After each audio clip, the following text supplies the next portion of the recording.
Now to the latest developments in the nation's fight over abortion rights after a federal judge in Texas ordered a hold on the widely used abortion and miscarriage drug mifepristone. Then, just minutes later, a judge in Washington state ordered the FDA to keep the drug available for Americans. The conflicting rulings by two federal judges prompting the U.S. Attorney General to respond, stating he strongly disagreed with the decision to pull the drug, making it likely the fight will head to the Supreme Court. For reaction to all of this and to break it all down, let's bring in President and CEO of the Planned Parenthood Federation of America, Alexis McGill, and for legal perspective, ABC News legal contributor Brian Buckmire. We welcome both of you. Alexis, I want to start with you because, I mean, it's a lot. What does this all mean for both the short term and the long term? Well, I mean, what it means is that one single judge in Amarillo believes that he has the authority to overrule 23 years of access to mifepristone, to medication abortion that has been used not only for 23 years in 60 countries. 5 million people have been able to safely end their pregnancies using this drug. And you know, there is a little bit of wait and see, right? He's stayed his own order for 7 days, and so we are waiting to see what the FDA will come back with. But you know, it's devastating. It's devastating on top of jobs. Brian, let's talk legally a little bit about this. Sort of break down what the argument is from the judge in Texas and how things are complicated by what the judge in Washington State did. So in Texas, he's not making the argument that this is a right to the pill or a right to abortion at all. He's saying that the safeguards that were implemented in 2000 by the FDA were overlooked, that they didn't follow their own procedures. And there's also this Comstock Act of mailing lewd or lascivious or obscene. It's a law from 1873, so a lot of the language is a little old, and they're saying that these two laws are infringed. And the criticism is that he's largely siding with the anti-abortion rights and not really looking at the science behind it, as you're articulating.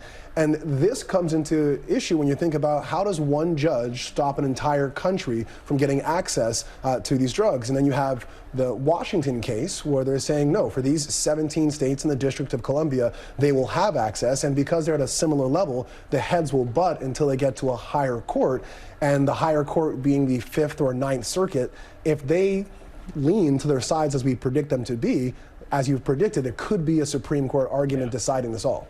And you know, it's hard not to make this a male-female issue, but a lot of these decisions are being made by men, and of course, you know, different indication, but remember, men can get Viagra through the mail, right? But women can't get something that's potentially life-saving like this through the mail. But Alexis, talk about that mail issue, because that is something that has implications not just for women in red states. Yeah, and mail, you mean M-A-I-L, right? Yes, yeah. Getting access to both. medication. Right, exactly, because we can talk about the other mail issue. Getting access through the mail, yes, so many of us rely, particularly now that we are, you know, post-pandemic, or, you know, like have been relying on access to telemedicine and getting medication through the mail. And so here we have, you know, where will this stop, right? That's the question. If the FDA is stopped from providing, endorsing access to medication abortion, it could move to other medications that this anti-abortion movement objects to, right? Medications that are predicated on stem cell research, cancer, life-saving drugs. And so I think that that's the real concern, is where will it end? And we know it's going to impact, it's going to create a crisis of democracy, a crisis of healthcare, also a crisis of democracy when you can see one judge actually overrule where the majority of people are. And Brian, let's talk about the judge and the judges and that will be in this case. The providers are scrambling to figure out what to do. But from a legal perspective, what's the next steps? What are we going to see play out here? So right now, the judge has said we're going to give the FDA a week to appeal. And we've already heard they've already started that process.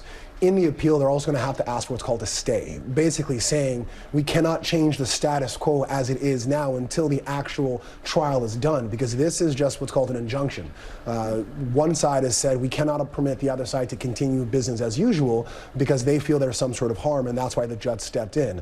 the other side has to step in and basically do the same to allow things to open up. It does seem like it's going to get to the Supreme Court. A lot of people are predicting already that Kavanaugh may be the person to look to, because he was the one that says, yes, we may stop short of Roe v. Wade, but we'll allow the states to decide themselves. But this decision in judge shopping, going to one specific judge to find one judge to rule them all, to speak, seems to go in the face of what other conservatives have said. And Dr. Jen, I have to ask you, you're an OBGYN. I'm a woman of childbearing age.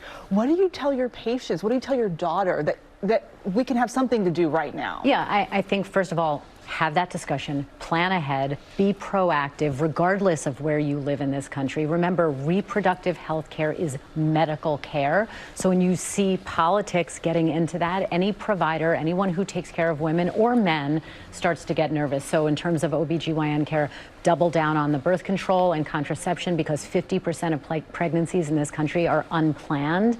And again, depending on where you are, consider some more proactive steps, potentially even egg freezing if your job offers that, because we don't know what's coming down the road. I never thought we would be having this discussion as an OBGYN in the United States. All right, President and CEO of Planned Parenthood Federation of America, Alexis McGill, and ABC News legal contributor Brian Buckmire. Thank you both for having the conversation. We appreciate it. Thank you. Well, hey there, GMA fans. Robin Roberts here. Thanks for checking out our YouTube channel. Lots of great stuff here. So go on, click the subscribe button right over here to get more of awesome videos and content from GMA every day, anytime. We thank you for watching, and we'll see you in the morning on GMA.